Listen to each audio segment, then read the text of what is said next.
নমস্কার, study MTC চ্যানেলে তোমাদের স্বাগত জানিয়ে আজকের আলোচনা শুরু করছি। আজকের আলোচনা কল্যাণী বিশ্ববিদ্যালয়ের অন্তর্ভুক্ত বিএ ইতিহাস অনার্স প্রথম সেমিস্টারের 5 ও 10 নম্বরের সাজেশন। আলোচনা শুরু করার আগে বলে রাখি, এই আলোচনায় অনেকগুলি প্রশ্ন সিলেকশন করা হয়েছে, অর্থাৎ এই সাজেশন নমুনা ভিত্তিক সাজেশন। তবে বেশি ইম্পর্টেন্ট কোনগুলি সেগুলি বোঝার জন্য স্টার মার্ক দেওয়া হয়েছে সেই সব প্রশ্নগুলিতে। আজকের আলোচনায় শুধুমাত্র প্রথম সেমিস্টারের প্রথম পত্র আলোচনা করা হয়েছে। আলোচনা শুরু করার আগে প্রাথমিকভাবে প্রশ্নপত্রের যে কাঠামো থাকে সেই কাঠামো নিয়ে সামান্য কিছু ধারণা প্রথমে দিই। প্রথমত, যে কোনো 10টি প্রশ্নের উত্তর দাও, এটা 1 নম্বরে থাকবে এবং এই প্রশ্নগুলিকে সংক্ষিপ্ত প্রশ্ন বলে।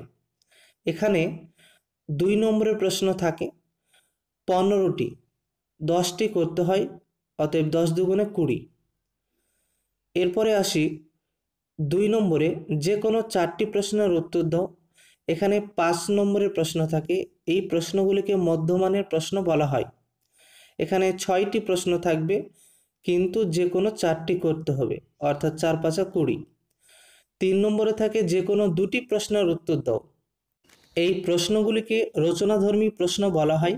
এখানে 4টি প্রশ্ন থাকবে, যে কোনো 2টি প্রশ্নের উত্তর দিতে হবে, অর্থাৎ 10 দুগুণে 20। এই হচ্ছে প্রশ্নের কাঠামো। এবার আসি পাঠ্যসূচির ব্যাপারে, অর্থাৎ কোন কোন টপিক নিয়ে প্রথম পত্র আলোচনা করা হয়েছে।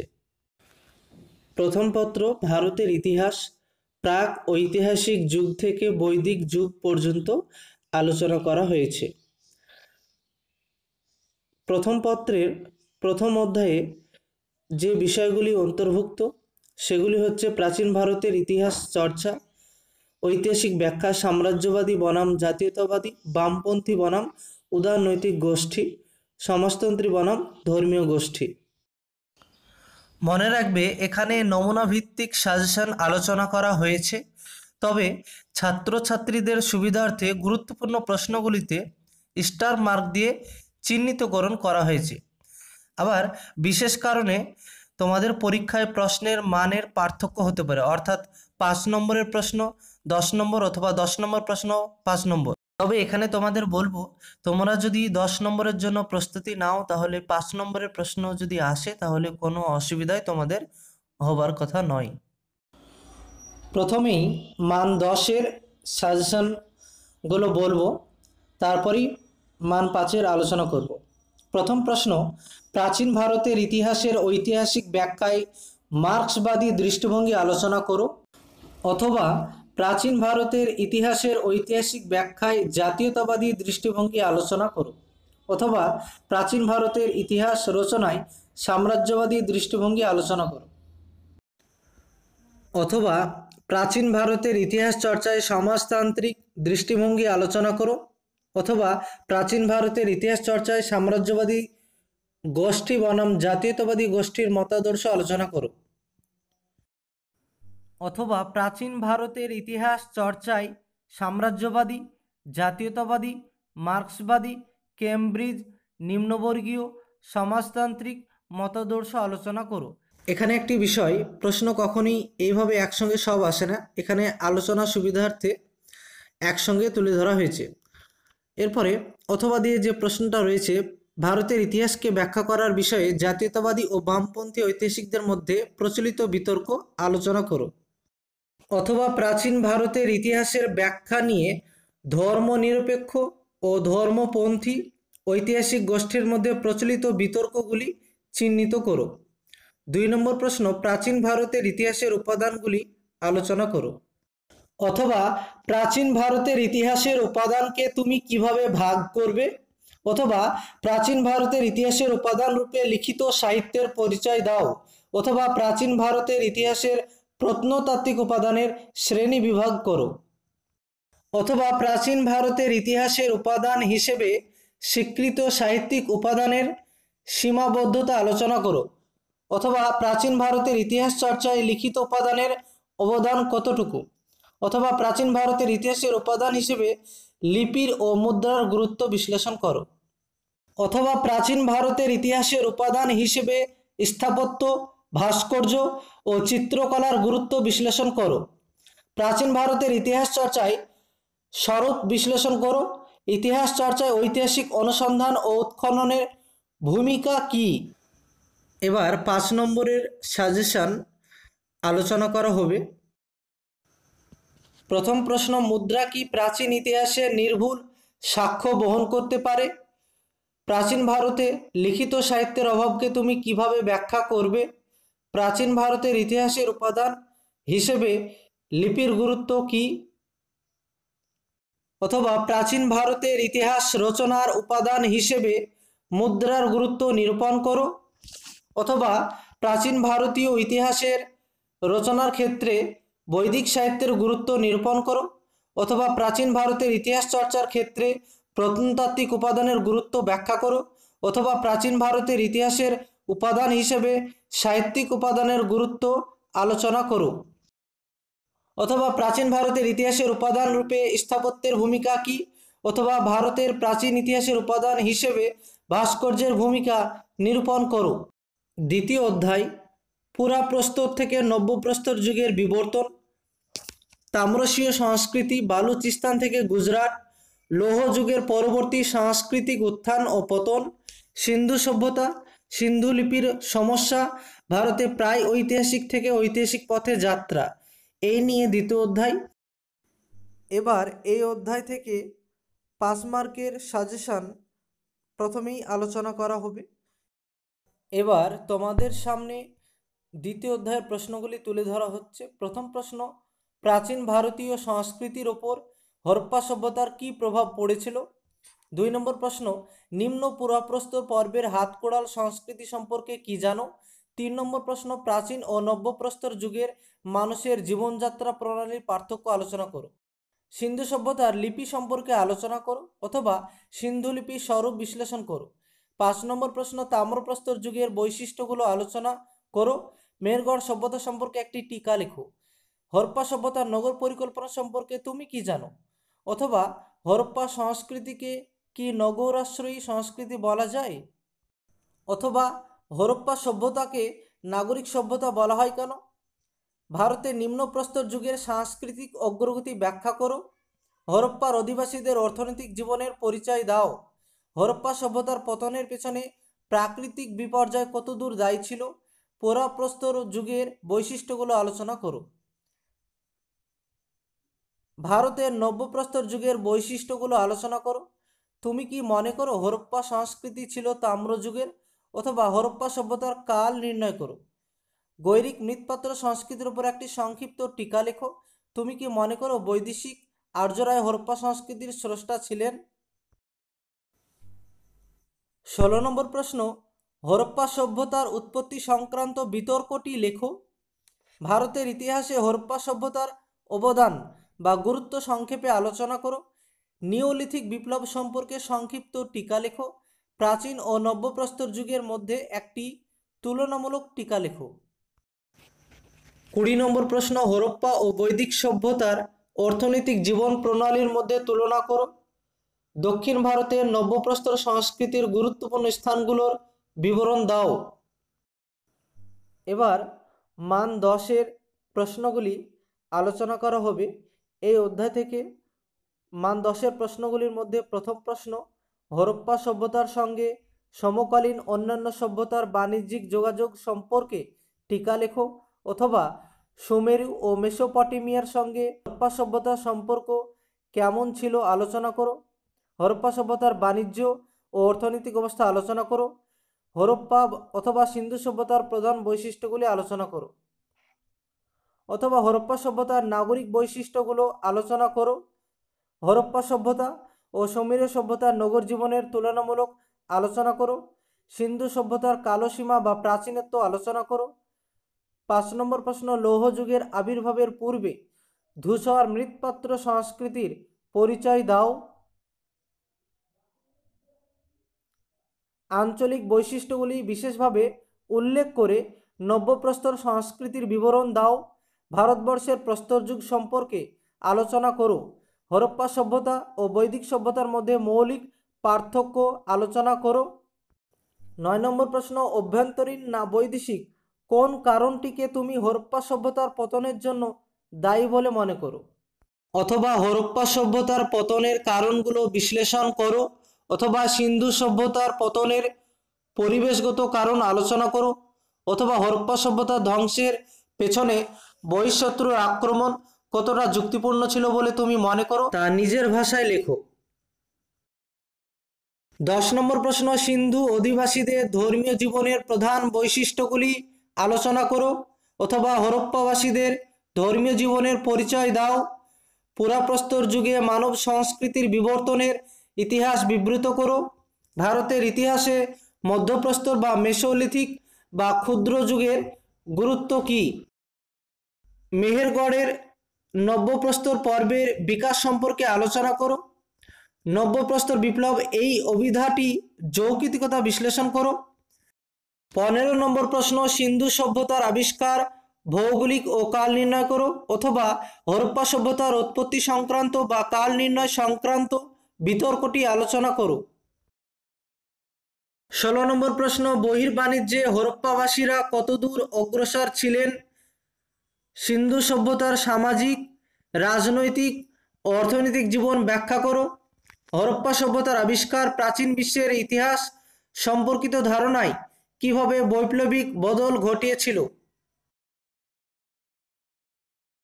তৃতীয় অধ্যায়, হরপ্পা সংস্কৃতির বিকাশ, আর্য অনুপ্রবেশ ও প্রাচ্য পাশ্চাত্য দ্বন্দ্ব, লৌহ যুগের সূচনা ও স্থায়ী কৃষির উত্থান, বাসস্থান ও সংস্কৃতির পরিবর্তন, জাতিগত সমাজের উৎপত্তি, ধর্মের আবির্ভাব ও জাতীয় সংঘাত, বৈদিক শিক্ষা দীক্ষা। এই অধ্যায় থেকে প্রথমেই 5 নম্বরের সাজেশন আলোচনা করা হবে। তো প্রথমেই চলে যাই প্রশ্নে। প্রথম প্রশ্ন, সংঘ কি? সংঘ কি বৌদ্ধ ধর্মের অপরিহার্য অঙ্গ? দ্বিতীয় নগরায়ণ কি? এটি কেন আর্যাবর্তেই সীমাবদ্ধ ছিল? বৌদ্ধ সম্মেলনের গুরুত্ব বা কার্যাবলী আলোচনা করো, অথবা চতুর্থ বৌদ্ধ সংগীতির গুরুত্ব কী ছিল? বৌদ্ধ ধর্মের পতনের কারণ আলোচনা করো। অষ্টাঙ্গিক মার্গ সম্পর্কে একটি টিকা লেখো। বিক্রমাদিত্য বিতর্ক অথবা দ্বিতীয় চন্দ্রগুপ্ত কি বিক্রমাদিত্য ছিলেন আলোচনা করো। 7 নম্বর প্রশ্ন, বিম্বিসারের কৃতিত্ব আলোচনা করো। 8 নম্বর প্রশ্ন, জৈন ধর্মের বিভাজনের প্রধান কারণগুলো উল্লেখ করো। 9 নম্বর প্রশ্ন, অজাতশত্রু কেন লিচ্ছবীদের সঙ্গে সংঘর্ষে অবতীর্ণ হয়েছিলেন, অথবা অজাতশত্রুর সঙ্গে কোশল রাজ প্রসেনজিতের বিরোধের কারণ কি ছিল? প্রতিবাদী ধর্মরূপে আজীবিক ধর্মের পরিচয় দাও। বৌদ্ধ ও জৈন ধর্মের সাথে হিন্দু ধর্মের মৌলিক পার্থক্য সমূহ উল্লেখ করো। হিনজান বৌদ্ধ ধর্মের মূল বৈশিষ্ট্যগুলি আলোচনা করো। গৌতম বুদ্ধের জীবন ও কর্মদর্শন সম্পর্কে সংক্ষেপে আলোচনা করো, অথবা বৌদ্ধ ধর্মের মূল নীতিগুলি ও তার প্রভাব আলোচনা করো, অথবা গৌতম বুদ্ধের জীবনী এবং তার ধর্মমত সম্পর্কে যা জানো লেখো। 2 নম্বর প্রশ্ন, খ্রিস্টপূর্ব 6ষ্ঠ শতকে মগধের উত্থানের কারণ কী ছিল, অথবা সাম্রাজ্যবাদী শক্তি হিসেবে মগধের উত্থানের কারণ আলোচনা করো। গিল্ড সম্পর্কে একটি টিকা লেখো, অথবা খ্রিস্টপূর্ব 6ষ্ঠ শতক থেকে খ্রিস্টপূর্ব 3য় শতকের মধ্যে মগধ শক্তির উত্থানের কারণগুলি আলোচনা করো। অথবা প্রাচীন ভারতের মগধের উত্থানের পশ্চাতে পরিবেশগত কারণগুলি ব্যাখ্যা করো। জৈন ধর্মের মূলনীতি ও আদর্শের বিভিন্ন দিকগুলি লেখো, অথবা প্রতিবাদী ধর্ম আন্দোলন হিসেবে জৈন ধর্মের উত্থান, বিকাশ, রীতিনীতির উল্লেখ করো, অথবা মহাবীরের জীবন ও কর্মদর্শন সম্পর্কে আলোচনা করো, অথবা জৈন ধর্মের মূল তত্ত্ব আলোচনা করো। 4 নম্বর প্রশ্ন, মগধের সাম্রাজ্যবাদের উত্থানে বিম্বিসারের ভূমিকা আলোচনা করো, অথবা মগধের উত্থানের অজাতশত্রু ভূমিকা বিশ্লেষণ করো। খ্রিস্টপূর্ব 6ষ্ঠ শতকে ষোড়শ মহাজন পদ সম্পর্কে একটি টিকা লেখো, অথবা ষোড়শ মহাজন পদের যুগে ভারতের রাজনৈতিক চিত্র অঙ্কন করো। খ্রিস্টপূর্ব ষষ্ঠ শতকে ভারতে প্রতিবাদী ধর্ম আন্দোলনের উত্থানের সামাজিক ও অর্থনৈতিক প্রেক্ষাপট ব্যাখ্যা করো, অথবা বৈদিক যুগে ভারতে প্রতিবাদী আন্দোলনের পটভূমি কী ছিল, অথবা খ্রিস্টপূর্ব ষষ্ঠ শতকে প্রতিবাদী ধর্ম আন্দোলনগুলি গড়ে ওঠার কারণ আলোচনা করো, অথবা খ্রিস্টপূর্ব ষষ্ঠ শতকের ভারতে নতুন ধর্মীয় অভ্যুত্থানের কারণগুলি সংক্ষেপে বিবৃত করো। মগধে হর্ষঙ্ক বংশ থেকে নন্দ বংশ পর্যন্ত সময়কালের ইতিহাস বর্ণনা করো, অথবা বিম্বিসার থেকে মহাপদ্মনন্দের রাজত্বকাল পর্যন্ত মগধ সাম্রাজ্যের ইতিহাস আলোচনা করো। বৌদ্ধ ও জৈন ধর্মের সাদৃশ্য ও বৈসাদৃশ্যগুলো আলোচনা করো। বৌদ্ধ ও জৈন ধর্ম কতদূর প্রতিবাদী ছিল? খ্রিস্টপূর্ব ষষ্ঠ শতকে ভারতের রাষ্ট্রীয় ব্যবস্থা কেমন ছিল? অথবা খ্রিস্টপূর্ব ষষ্ঠ শতকে ভারতের রাজনৈতিক কাঠামো বিশ্লেষণ করো, অথবা খ্রিস্টপূর্ব ষষ্ঠ ও পঞ্চম শতকে রাষ্ট্রীয় কাঠামো আলোচনা করো। টিকা লেখো বিম্বিসার। খ্রিস্টপূর্ব ষষ্ঠ শতকের ভারতে সমাজ জীবনের কী চিত্র পাওয়া যায়? 12 নম্বর প্রশ্ন, কৃষির বিকাশ কিভাবে খ্রিস্টপূর্ব ষষ্ঠ শতকের গ্রামীণ অর্থনীতিকে শক্তিশালী করেছিল? খ্রিস্টপূর্ব ষষ্ঠ শতকে গ্রামীণ শিল্পের হাত ধরে কিভাবে বাণিজ্যিক অর্থনীতির বিকাশ ঘটেছিল? অথবা খ্রিস্টপূর্ব ষষ্ঠ শতকে গ্রামীণ শিল্পভিত্তিক ব্যবসা বাণিজ্যের কীরূপ অগ্রগতি ঘটেছিল? হিন্দু ধর্ম ও বৌদ্ধ ধর্মের মধ্যে সম্পর্ক বিশ্লেষণ করো। দ্বিতীয় নগরায়ণ কি? খ্রিস্টপূর্ব ষষ্ঠ শতকে ভারতের নগরায়ণের বিকাশ সম্পর্কে আলোচনা করো। তুমি কি মনে করো অজাতশত্রু পিতার সাম্রাজ্যবাদী নীতিকে অব্যাহত রেখেছিলেন? নন্দবংশের শ্রেষ্ঠ রাজা কে ছিলেন? তার কৃতিত্ব আলোচনা করো, অথবা মহাপদ্মনন্দের কৃতিত্ব আলোচনা করো। মহাবীর ও তার জৈন ধর্ম এবং গৌতম বুদ্ধ তার বৌদ্ধ ধর্ম সম্পর্কে আলোচনা করো। এবার শেষ অধ্যায়, চতুর্থ অধ্যায়, বৈদিক যুগ থেকে ষোড়শ মহাজন পদের আর্থ রাজনৈতিক ইতিহাস, প্রতিবাদী ধর্মের বিস্তার, আজীবিক জৈন ও বৌদ্ধ ধর্ম, ভারতের বাণিজ্যিক ও গ্রামীণ বিকাশ, মগধ সাম্রাজ্যের উদ্ভব প্রভৃতি বিষয় নিয়ে এই অধ্যায়ে প্রশ্নগুলি সিলেকশন করা হয়েছে। আমি প্রথমেই তোমাদের সামনে 5 নম্বরের প্রশ্নগুলি নিয়ে আসছি। প্রথম প্রশ্ন, আর্যদের ইউরোপীয় বাসস্থান সংক্রান্ত তত্ত্বটি বিশ্লেষণ করো। ঋগ্বৈদিক যুগে আর্যদের সমাজ ব্যবস্থা, অর্থনৈতিক ব্যবস্থা, রাজনৈতিক ব্যবস্থা, ধর্মীয় ব্যবস্থা কেমন ছিল? পরবর্তী বৈদিক যুগে এর কি পরিবর্তন ঘটেছিল? আলোচনার সুবিধার্থে এগুলি একসঙ্গে দেওয়া হয়েছে, তবে প্রশ্নে কখনোই এভাবে থাকে না। অথবা ঋগ্বৈদিক যুগে নারীদের সামাজিক অবস্থা কেমন ছিল? অথবা ঋগ্বৈদিক যুগের ধর্মভাবনা আলোচনা করো, অথবা ঋগ্বৈদিক যুগের বর্ণ ব্যবস্থা আলোচনা করো, অথবা ঋগ্বৈদিক যুগে আর্যদের সামাজিক জীবন সম্পর্কে আলোচনা করো, অথবা ঋগ্বৈদিক যুগে আর্যদের অর্থনৈতিক জীবন সম্পর্কে আলোচনা করো,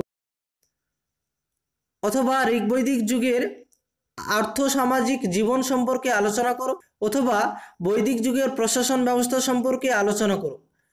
3 নম্বর প্রশ্ন, পরবর্তী বৈদিক যুগে আর্যদের সামাজিক জীবন, অর্থনৈতিক জীবন, রাজনৈতিক জীবন অথবা ধর্মীয় জীবন আলোচনা করো। অথবা পরবর্তী বৈদিক যুগে আর্যদের রাজনৈতিক জীবনে কি কি পরিবর্তন লক্ষ্য করা যায়? অথবা পরবর্তী যুগে জনসাধারণের ধর্মীয় দৃষ্টিভঙ্গির পরিবর্তন ব্যাখ্যা করো। অথবা তুমি কি মনে করো পরবর্তী বৈদিক যুগে নারীদের সামাজিক মর্যাদা হ্রাস পেয়েছিল? 4 নম্বর প্রশ্ন, ঋগ্বৈদিক যুগে ধর্মের আবির্ভাব কিভাবে জাতিগত সংঘাতের সৃষ্টি করেছিল? 5 নম্বর প্রশ্ন, চতুরাশ্রম ব্যবস্থা সম্পর্কে আলোচনা করো, অথবা বৈদিক যুগের সমাজে চতুরাশ্রম প্রথা গুরুত্ব নির্দেশ করো। বৈদিক যুগে রাজনৈতিক সংগঠন হিসেবে সভা সমিতি সম্পর্কে কি জানো? ঋগ্বৈদিক যুগের পশুচারণ অর্থনীতি কিভাবে পরবর্তী বৈদিক যুগের কৃষি অর্থনীতিতে রূপান্তরিত হয়েছিল? পরবর্তী বৈদিক যুগে কিভাবে স্থায়ী কৃষির বিকাশ ঘটেছিল? বৈদিক সাহিত্য সম্পর্কে কি জানো? প্রাচীন ভারতের লৌহ যুগের সূচনা ও স্থায়ী কৃষির বিবর্তন সম্পর্কে কি জানো? অথবা প্রাচীন ভারতে লোহার আবির্ভাব কিভাবে স্থায়ী কৃষির উত্থান ঘটিয়েছিল? ঋগ্বৈদিক যুগে ধর্মের আবির্ভাব কিভাবে জাতিগত সংঘাত সৃষ্টি করেছিল? 12 নম্বর প্রশ্ন, 4টি বেদের মূল বিষয়সমূহের ওপর সংক্ষিপ্ত আলোকপাত করো। এবার এই অধ্যায় থেকে মান 10-এর প্রশ্নগুলি যেগুলি সিলেকশন করা হয়েছে, এর মধ্যে প্রথম প্রশ্ন, ঋগ্বৈদিক যুগে আর্যদের রাজনৈতিক জীবন সম্পর্কে আলোচনা করো। বৈদিক যুগে কি পরিবর্তন লক্ষ্য করা যায়? অথবা বৈদিক যুগের অর্থনৈতিক জীবন কীরূপ ছিল? পরবর্তী বৈদিক যুগে এর কি পরিবর্তন ঘটে? অথবা পরবর্তী বৈদিক যুগে আর্যদের অর্থনৈতিক জীবন সম্পর্কে আলোচনা করো। অথবা ঋগ্বৈদিক যুগের সামাজিক অবস্থা কেমন ছিল? পরবর্তী বৈদিক যুগে তার কি পরিবর্তন ঘটেছিল? অথবা পরবর্তী বৈদিক যুগের সামাজিক অবস্থা কেমন ছিল? অথবা ঋগ্বৈদিক যুগে নারীর স্থান কিরূপ ছিল? পরবর্তী বৈদিক যুগে এর কি পরিবর্তন সাধিত হয়? বৈদিক যুগে ধর্মবিশ্বাস কী ছিল? পরবর্তী বৈদিক যুগে এর মধ্যে কি পরিবর্তন লক্ষ্য করা যায়? আর্য কারা? আর্যদের আদি বাসস্থান সম্পর্কে আলোচনা করো। অথবা আর্যদের আদি বাসস্থানের উৎস নির্দেশ করো। অথবা ভারতে আর্যদের অভিপ্রায়ণ সম্পর্কে আলোচনা করো। অথবা আর্যদের পূর্বমুখী অভিপ্রায়ণ সম্পর্কে কি জানো? বৈদিক যুগের জাতিভেদ প্রথা আলোচনা করো। এই যুগে নারীর অবস্থান আলোচনা করো। আজকের আলোচনা এখানেই শেষ করা হচ্ছে। তবে এই 5-10 নম্বরের সাজেশন নয়, 2 নম্বরের সাজেশনও আপলোড করা হয়েছে এই চ্যানেলে। এই ভিডিওর ডেসক্রিপশন বক্সে তার লিঙ্ক দেওয়া থাকবে।